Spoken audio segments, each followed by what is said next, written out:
He served as U.S. President during perhaps America's most difficult period of time. Abraham Lincoln was president during the American Civil War. He died in 1865 after being shot by John Wilkes Booth. Although Lincoln has been gone for many years, his memory lives on. For the next 6 years, I was basically homeless. When you meet him for the first time, there's an uncanny resemblance to Abraham Lincoln. Dennis Boggs recently visited Macon County Junior High School to talk to 8th graders about America's 16th president. 8th grade teacher J.J. Blankenship arranged Boggs' visit, who she says will hopefully make her students want to know more about Lincoln's life. One of the things I do is to try to put them in history, so to actually be able to interact with somebody who is representing Lincoln is different than actually watching a video about Lincoln. Miss Todd, ma'am, my name is Abraham Lincoln, and, well, golly, ma'am, I'd like to dance with you in the worstest way. When did you first start wanting to be a Lincoln impersonator?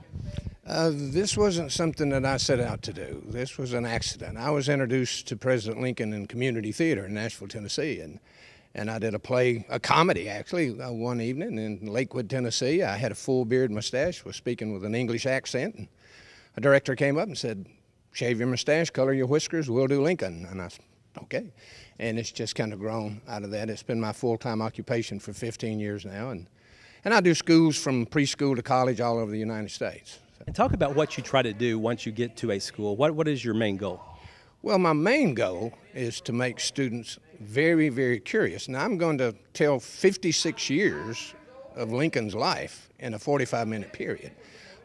So you can't get it all in there. And my hope is that they'll be so curious that they'll want to find out more, not just about Lincoln and his time period, but that they'll be more interested in trying to find out about their own history and the history of the people that are living with them and around them. I'm sure you've done extensive research through the years on Mr. Lincoln, but has there been maybe one or two things that you learned that maybe you would have never known otherwise? The first thing that really shocked me is Lincoln was a very slow learner, and that kind of shocked me. Now, he didn't have that photographic memory that some people do. You know, they see something and they know it.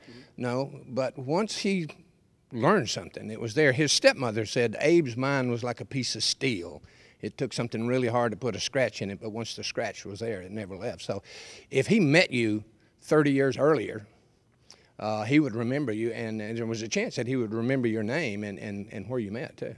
Did you ever find out what kind of a person he was, as far as was he, what kind of personality did he have? Well, I think the thing that best describes Lincoln is, and not to sound irreverent toward him, but an egomaniac with an inferiority complex. I mean, you know, he really did want to be liked, but he always was very, very self-conscious about his upbringing and his lack of education.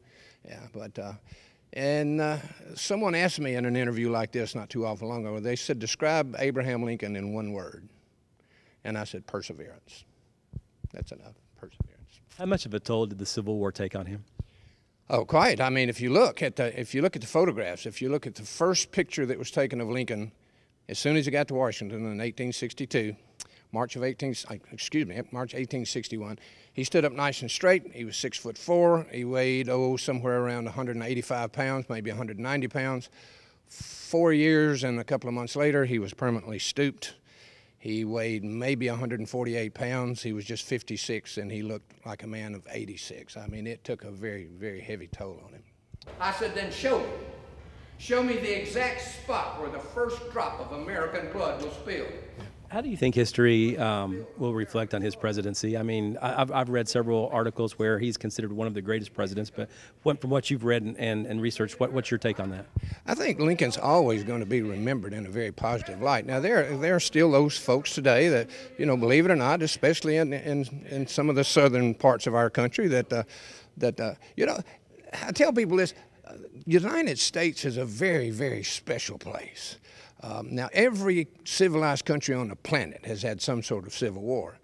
But in the United States, we're the only one that still fights it after 150 years sometimes. So, but Lincoln is always going to be, I think, looked at in more of a positive light. You know? And he's a very recognizable face.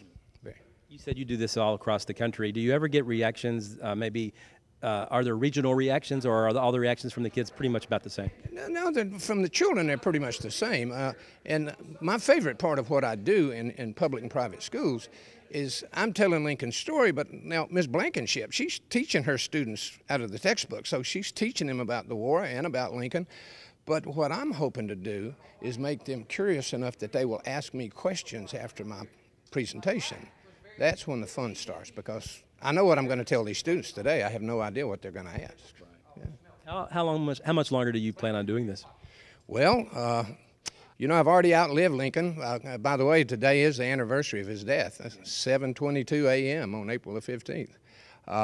He was 56. He looked 86. I'm 65, so I've already outlived him by over a decade.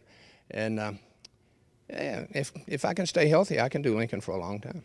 Well, I hope they'll be excited more about history, they'll take this as an opportunity on their own to do more research and to realize how all the things that happened in the past affect us today. For more information about Dennis Boggs' Abraham Lincoln appearances, you can visit his website. It's www.meetmrlincoln.com. Reporting in Lafayette, Barry Hyatt, NCTV.